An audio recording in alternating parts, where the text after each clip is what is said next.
Hello and welcome to Nationwide on the network service of the NTA. I am Olajide Bello. Remember, you can follow this news on our social media handles displayed on your screen.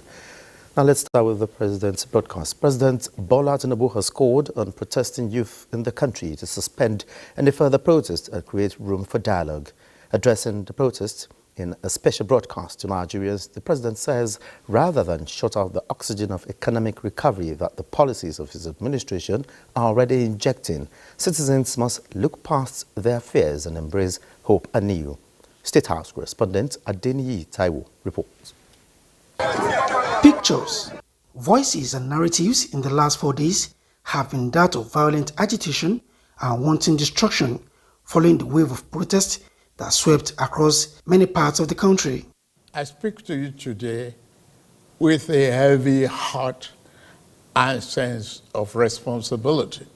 Addressing the protest in a special broadcast, President Bola Tinubu expressed sadness over the development, noting that the involvement and unfortunate death of young Nigerians, as reported in several states, along with destruction of public facilities, have all served to set the nation back. I commiserate with the families and relations of those who have died in the protest. We must stop further bloodshed, violence and destruction.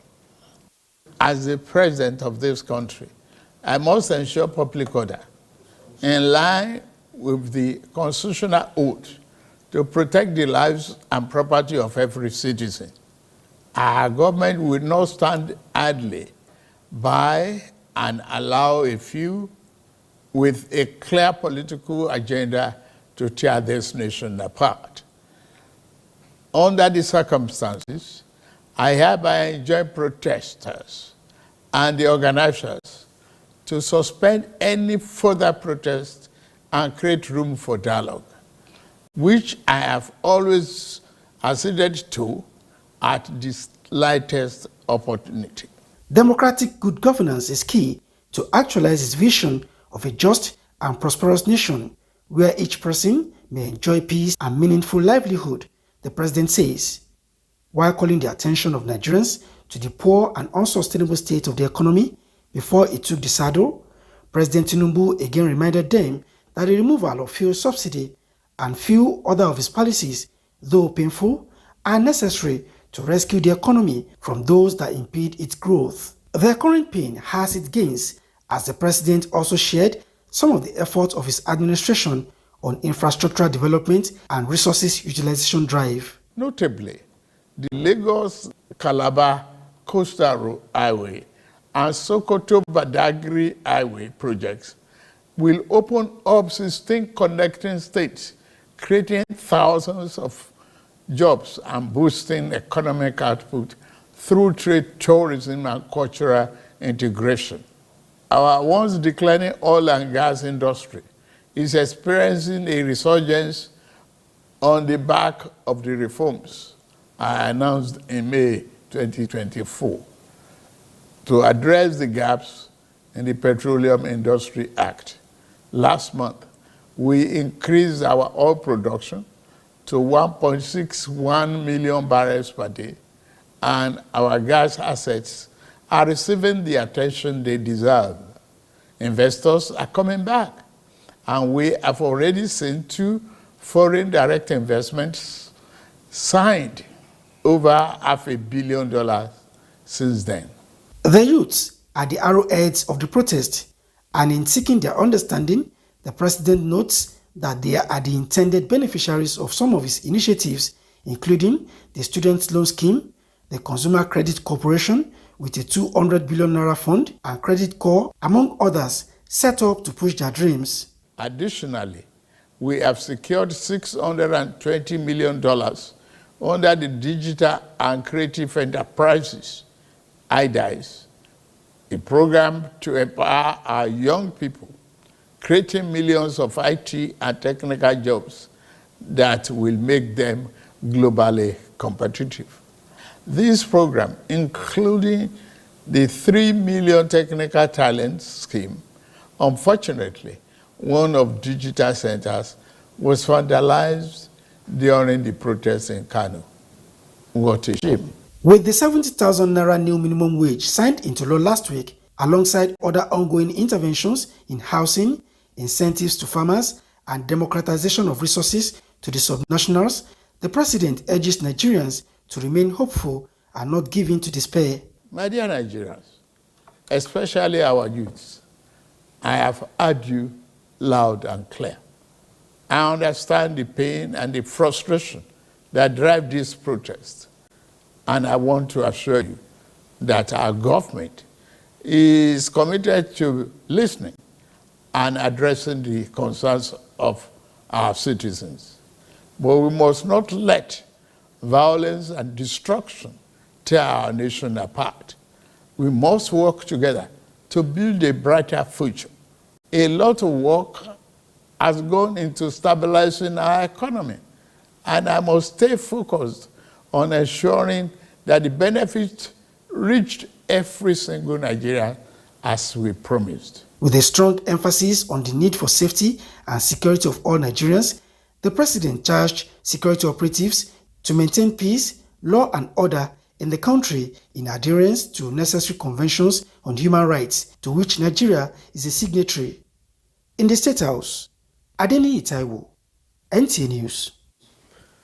The Civil Society Legislative Advocacy Center, CISLAC, has applauded President Bola Tinubu for his address to the nation, urging protesters to suspend further protest and embrace dialogue.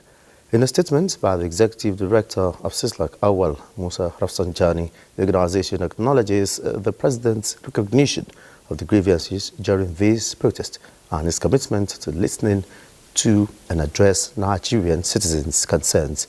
Rafsanjani says with President Tinubu's emphasis on the need for unity and collective effort in reshaping the nation's future, all Nigerians, irrespective of age, political affiliation, tribe or religion, should work together for a better Nigeria.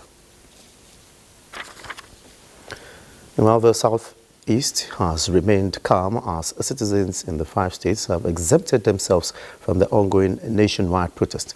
NECA reports that people in the region are going about their businesses unhindered. Apart from day one, when most people in the 5 states of the Southeast stayed back home, largely due to fear of the unknown, the situation has improved as life has bounced back to normal. Report from Enugu State indicates that of peaceful atmosphere and calm as the nationwide protest enters day 4. There is free human and vehicular movements on the road, while many business premises are opened.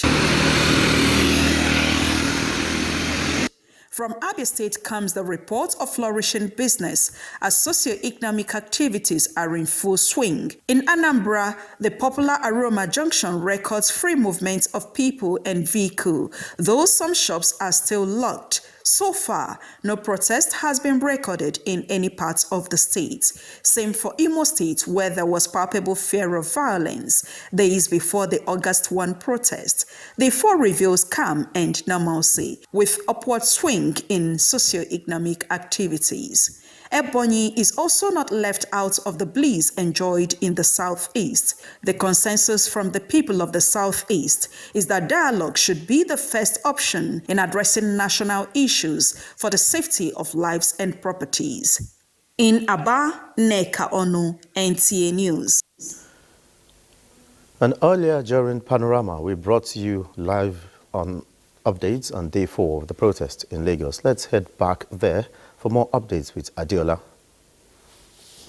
I beg your pardon. Let's go straight now to Lanre Gbile. Lanre, what different do you have to tell us from what you have, the update you have given us from morning till this point?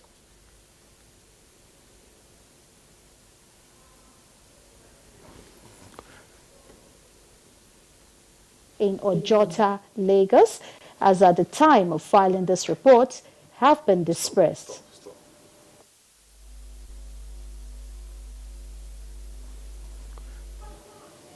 Larry Bileyi has the details. At places visited in the metropolis, everywhere was calm, with people going about their endeavors peacefully. At the designated spot in Ojota, a limited number of protesters gathered under the watchful eyes of security personnel. A couple of minutes later, security personnel told the few protesters around to give peace a chance by suspending the protest. You quietly, we have been so lawful in what we have done with you. Now, I want to plead with you all to go home now. Reasons. The reason is that you've been addressed. The situation still remains calm in Lagos, and the security personnel are still moving around the state to ensure there is law and order. As at the time of filing in this report, the area is devoid of protesters. In Lagos, Larry Bileyi, NTA News. And reactions are trailing President Bola Tinubu's address to the nation, which aims to appeal to the sensibilities of the protesters to embrace dialogue. Lynn Lanake has this report. After 3 days of protest, the crowd that besieged streets is gradually disappearing following President Bola Tinubu's broadcast, which outlined his administration's response to the nation's pressing challenges. The president noted that his administration is not oblivious of the citizens' concerns and demands. My dear Nigerians, especially our youths, I have heard you loud and clear. I understand the pain and the frustration that drive this protest. And I want to assure you that our government is committed to listening and addressing the concerns of our citizens. But we must not let violence and destruction tear our nation apart. Reacting to the broadcast, these respondents believe that addressing the issues promptly will provide succor to Nigerians.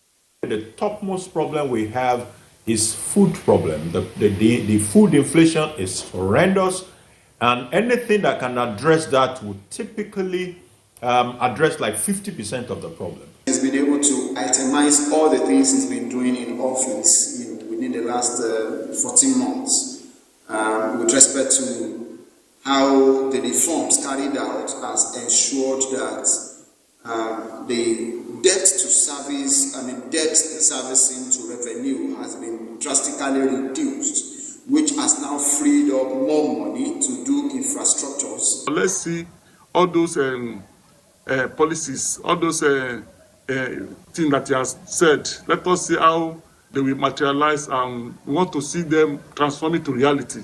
Mr. President called on Nigerians to work together with the government to build a brighter future now and for generations to come. In Lagos, Lynn Lenake, NTA News. Well, those are the reports from Lagos, but allegedly, let me remind you that Larry Bileyi is standing at a location on Victoria Island. For more on the situation report.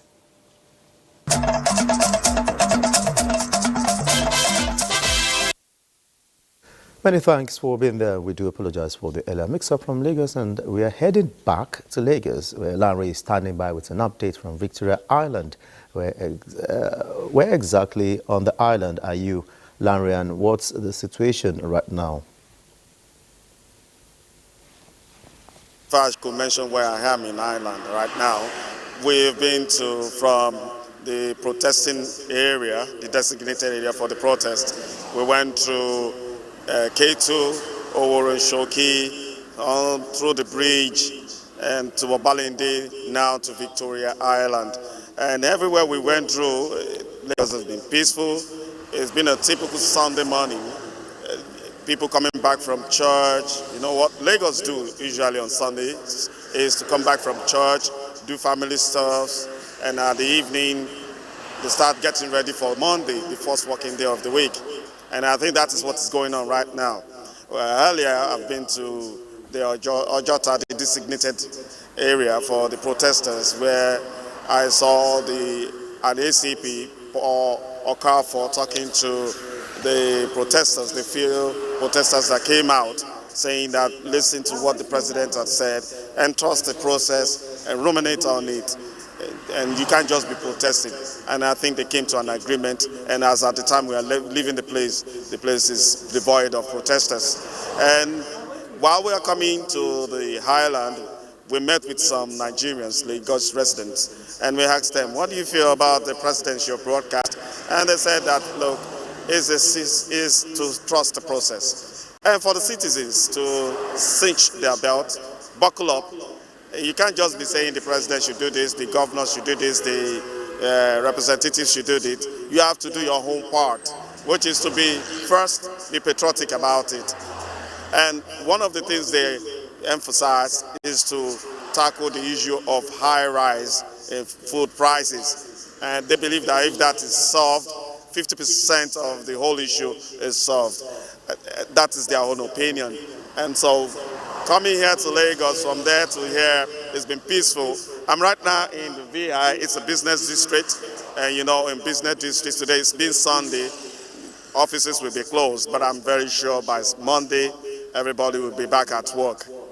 This is usual VI look on Sundays. People don't come to work on Sunday, obviously. All right, Larry, just very quickly before I let you go, aside the people's comments on the president's special broadcast and you noticing that business activities is picking up gradually, what about security? What can you talk about security? Well, you see, the security situation in Lagos has been very impressive so far. As a journalist, I've been around quite a while. I discovered that the security men out did not play the role of only to secure. They play the role of fatherly role. They are friendly. They laughed with the protesters. This afternoon, while they are discussing on how to curb or to suspend the protest this afternoon, I discovered that the ACP was talking to them friendly. You know, protesters are kind of, they talk high-handedness, they have harsh words. The security men did not respond in equal terms. And all over the state, they've been at strategic areas, monitoring, ensuring that law and order is entrenched. All right, many thanks, Lanre Bileye, correspondent from Lagos, for keeping us up to speed since earlier today up till now. Many thanks. Now let's now join Kemi in our Ibadan Network Center for transportation news. Kemi. And welcome to Ibadan. An 11-man committee on upgrade of Ibadan Airport, headed by a former commissioner for finance in Oyo State, Bimbo Adekombi, has been inaugurated. Governor Seyi Makinde explained that the decision to upgrade the local airport to an international standard was a well-thought-out decision based on science, logic and data. Correspondent Ayomiku Ajibola reports. Reiterating that his administration will continue to invest in projects that are of comparative advantage to the state in order to support its vision of sustainable development, Governor Seyi Makinde maintained that the upgrade of the Ibadan airport to an international standard is the second step that his administration is exploring towards expanding the economy of the state. The government noted that the committee inaugurated comprises of the best hand in various fields, urging them to bring their wealth of experience to bear in making history for the state. Part of the work that this committee will be doing comprehensive passenger data analysis and ensuring that all the groundwork is made for fulfillment of all the requirements for holding an international airport as stipulated by the Nigerian Civil Aviation Authority.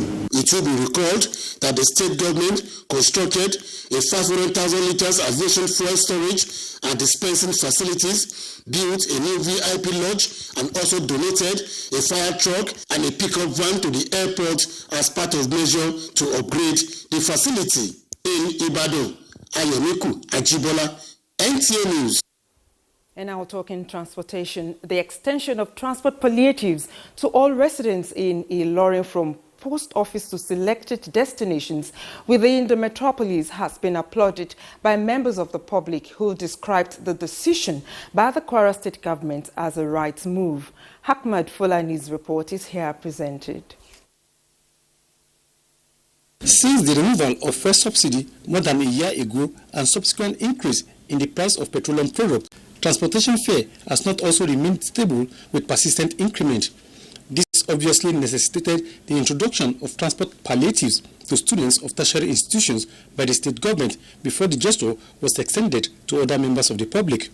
For instance, post office to Uni-Ilorin and Route Stanke, post office to UITH, Okiosi, post office to AM Kori, and post office to Gama Amayo are between 150 naira to 200 naira by government's transport system, as against the commercial driver's fee of about 600 naira. This will go in long way in reducing the sufferings of both students and the citizens of Kwara State. It's actually a great move from their end, and we want to say thank you. We really appreciate the government, and we said the government should move, should continue such acts. The palliative will last for 2 months, after which it will be reviewed for further extension.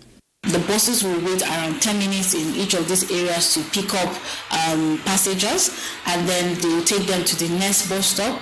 Anyone that wants to get out of that bus stop, they can get off and then come in as well. So the bus has a designated waiting time of 10 minutes, and they do that 4 times each day. Residents are, however, appealing that it should be extended to other parts of Ilorin and the state at large.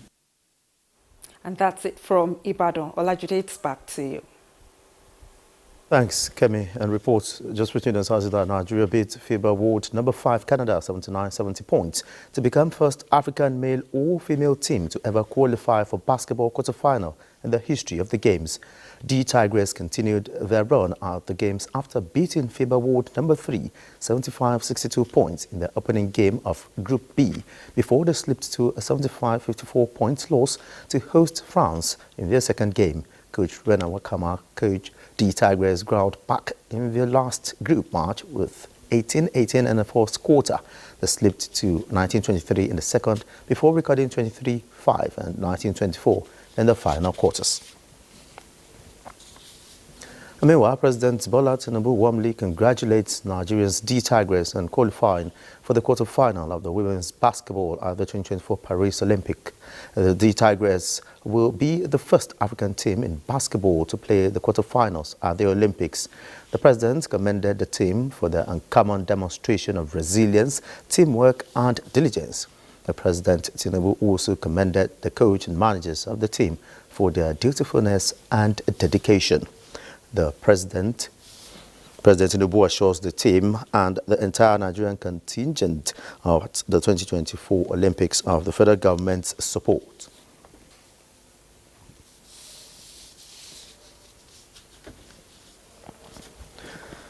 Moving on now.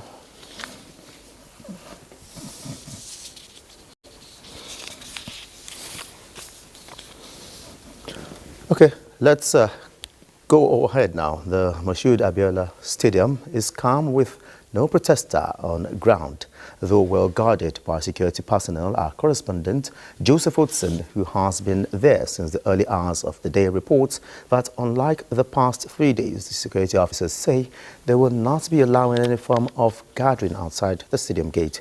Yesterday, the Nigeria Police Force had to disperse a group of young protesters who converged at the stadium but later became confrontational. Meanwhile, a joint security team made up of the police, army, NSCDC and immigration is on patrol around the Federal Capital Territory to maintain law and order.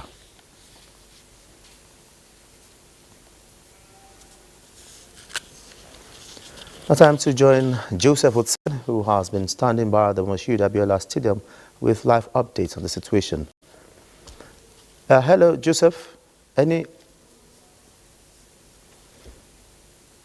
Joseph, can you hear me?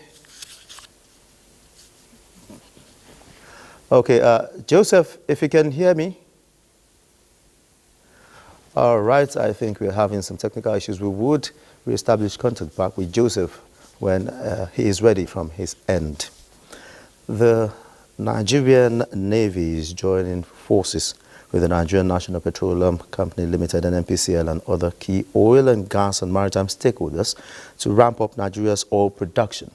Defense correspondent Najatu Tijani reports that the gathering is aimed at harnessing a whole-of-society approach to ensure the security of Nigeria's maritime sector, thereby facilitating the seamless implementation of President Tinubu's directive to boost crude oil production from 1.5 million to 2 million barrels per day. The Chief of Naval Staff Vice Admiral Emmanuel Ogala set the tone for the meeting by emphasizing the need for a united fleet approach to tackling the myriad of security challenges plaguing the nation's maritime domain, stressing that as guardians of the sea, the Navy would work with other stakeholders to create a safer harbor for oil production and transportation.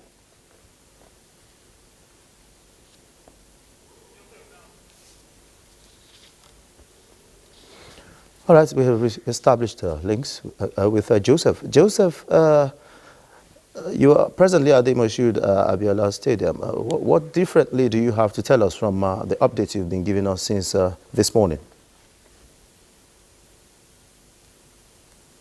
All right, Jide, I'm actually not at the Moshood Abiola Stadium. I'm here in the central area. I just moved from the stadium to this place. So far, it has been calm in Abuja.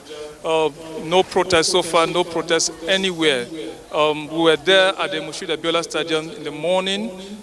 There were no protesters. We just moved from there to this place. There are no protesters. You know that the story of the protest so far in Abuja, the first day, that was Thursday, we had more people who came out. On Tuesday, the number was less. And on Wednesday, the number was even smaller. That was when and there's also a change where we see that the people that came out on Wednesday were younger people who were more or less agitated. But that didn't. That was what led to them being dispersed. Today, they didn't come out at all. Perhaps what is the reason? I spoke with some of the protesters yesterday. Some of them didn't know that within themselves, they've seen the level of agitation from some people that were within them, and they feel that actually they are being infiltrated. So perhaps some of them are withdrawing. Again, the president have briefed the public today, and then he spoke like a father to the young ones, where he addressed the issue of the policies that the government is putting in place to address the economy and then even create more jobs. So it seems others are now considering and digesting what the president said. Now, in the town, we drove around the town and we discovered that everybody is calm, businesses are going on, activities are going on, and here too we met some group of supporters of the president who are saying that they are totally with the president. They understand his policies, and they want to give him more time. The dialogue the president is calling, they want to give him that. I'm here with Abdullahi, who is the leader of the group, who will give us a brief of exactly what they have been doing. They said they have been here for 4 days. So what actually is responsible for your gathering here? Well, actually, like you rightly said, this is the 4th day we are gathering here, and we are gathering here to encourage our fellow youths, protesting out there on the streets, to actually look into the policies that Mr. President is bringing into the country and try to key in and support him. Let's see how far we can go. It's just 1 year into this governance, and there are a lot of changes. One that is very obvious is the local government autonomy. The approach there is dynamic and is actually working. So we are gathering here. We've been gathering here to encourage, to bring in the idea of dialogue into the protesters out there to come and actually key into the Mr. President's policy. So that's what we've been here doing for the past couple of days. Have you had like issue where you engage some of these groups they have been protesting? Have you had the time to meet with them? Yeah, certainly. In fact, some of them were here even in the morning. In fact, some of them even from their party, from other party, they come to APC because of the awareness we've been giving them on the president's policy, new policies. Okay, that is it from the central area here where the youth have gathered, and they are trying to say, give the president time, give him, embrace the dialogue that the president has been talking about. All right, many thanks, correspondent Joseph Utsen, who has been keeping us up to speed with happenings in the FCT. Security and newborn health in focus as we join Abubakar in Maiduguri for the details. Abubakar. Very well, Olajide. It's actually nice to see you. Governor Babagana Umar Zulum has again called on the citizenry to always embrace dialogue and other lawful means to channel their grievances, even as he stresses commitment to partner with the federal government to bring succor to the citizens. The governor made the call in a statewide broadcast following the violent attack on public and private property occasioned by the nationwide protest necessitating imposition of curfew, which has since been lifted. Here is Mohammed Goni with the rest of the story. Fellow citizens of Borno State, Professor Wagana Umar Azlim in the nationwide broadcast commiserated with the citizens of Borno, victims and immediate families of those affected by the suicide attacks on Goza and Kauri village in Kandagalakal government areas. The governor, who noted visits to Maiduguri Specialist Hospital to sympathize with the injured receiving medical care, said the state stands united in this challenging time in grief and solidarity, even as government condemns the senseless act of violence that has once again struck the state. Considering the intelligence report at his disposal as the chief security officer of the state, and in consultation with the heads of the security agencies, the governor said he had to impose 24-hour curfew to curtail further loss of lives and property resulting from possible infiltration of the protests by members of Boko Haram and ISWAP insurgents. amidst these challenges, some miscreants yesterday, in the guise of participation in the nationwide protest, perpetuated criminal activities, including the destruction of public properties. It was very unfortunate that hospitals were vandalized and equipment, including beds, office furniture, drugs, consumables, and solar power facilities, were looted. The governor further added that what could have been a major disaster was the several attempts made by hoodlums to attack emergency power plant, which was averted by the security forces. While announcing lifting off of the curfew, the governor warned that any person found engaging in violence activities will be dealt with according to the law. While you are not discouraging the Almajiri education, children must, however, have their teachers, parents, or guardians looking after them. A situation where thousands of children living in Maiduguri without care from anyone in the name of Almajiri must be looked into. Governor Zulum also sympathized with those affected by the violent protests, vandalism, and looting of properties, assuring that government will not relent in the effort to ensuring peace and prosperity in all parts of the state. He assured citizens that his administration is fully committed to addressing the challenges facing the state and had implemented various policies aimed at easing hardships in the communities, from improving infrastructure to investing in education and healthcare, among others. The governor said the ongoing developmental projects are aimed at stimulating economic growth, job opportunities, and enhance overall well-being of the people. In Maiduguri, Mohammed Goni, NTA News. Away from the recent nationwide protest in Nigeria to talk about health matters now, Borno State has achieved 35.3% exclusive breastfeeding rates, moving closer to the 50% global target. To bridge the gap, wife of Borno State Governor Dr. Falmata Babagana Umar Zulum urged increased collaborations to create a supportive environment, ensuring every child receives sufficient breast milk for optimal growth and development. This was during the World Breastfeeding Week flagged off in Maiduguri. Paul Nkujevana has more on the story.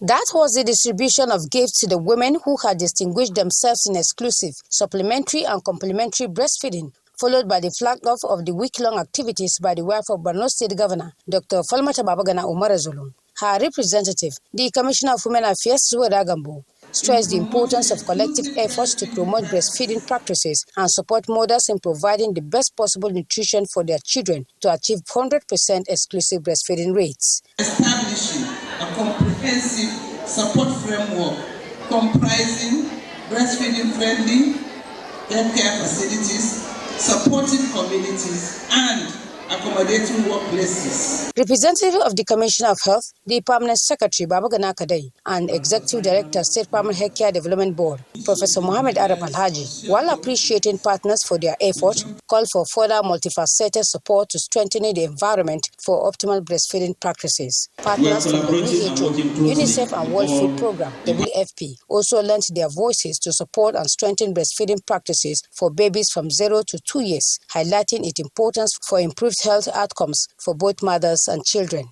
This year's theme, Closing the Gap, Breastfeeding Support for All, aims to elevate public awareness and consciousness to align with WHO policy recommendations. In Maiduguri, Paul Nkujevana, NTA News. This is Nationwide on the Nigerian Television Authority. Let us at this point take a break, but Mary in Jos will be back with more stories for us shortly.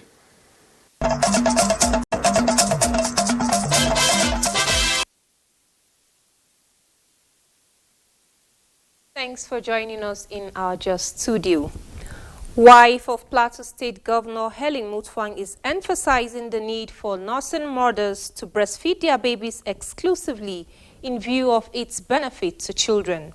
This was while marking the World Breastfeeding Week in Jos with the theme, Closing the Gap, Breastfeeding Support for All. Caleb Gochin has details. The importance of breastfeeding cannot be overemphasized, as it gives every child a start in life. For this reason, wife of Plateau State Governor, key players in the health sector, and these nursing mothers are of the opinion that breastfeeding mothers should be supported to practice exclusive breastfeeding so that their offsprings develop immunity against common diseases. Represented Helen Mutfwang says since the benefits of breastfeeding to both mother and child are immense, awareness and support should be given to mothers. It provides infants with essential nutrients, boosts their immune systems, and fosters the profound connection between mother and child. Representatives of UNICEF, WHO, and the Commissioner for Health, Plateau State, commend the efforts of healthcare workers and mothers in improving the low statistics of Plateau State to an average one.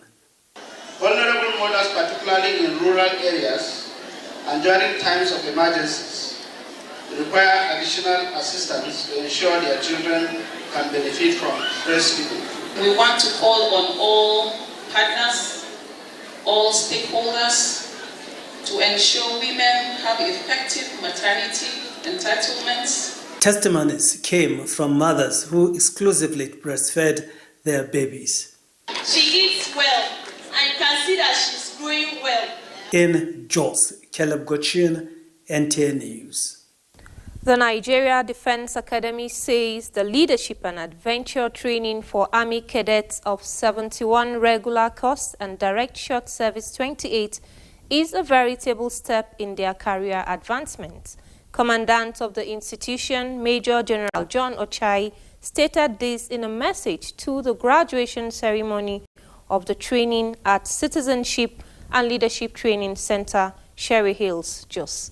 Ijoma Ozemena has more.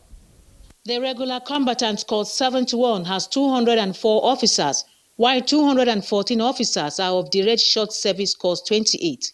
The officers were exposed to military leadership training, conventional warfare tactics activities, counter-terrorism and specialized training. These rigorous activities are meant to sharpen their intellect and foster team spirit to achieve goals of navigating in the wilderness terrain to get to safety with as little casualty as possible. The cadets were at Sherry Hills to broaden their leadership skills and the training they acquired in the Nigeria Defense Academy, Kaduna, and to ensure they meet the standard requirements. This is also a way in which an officer is supposed to have basic intellect, courage, and also be able to lead his men.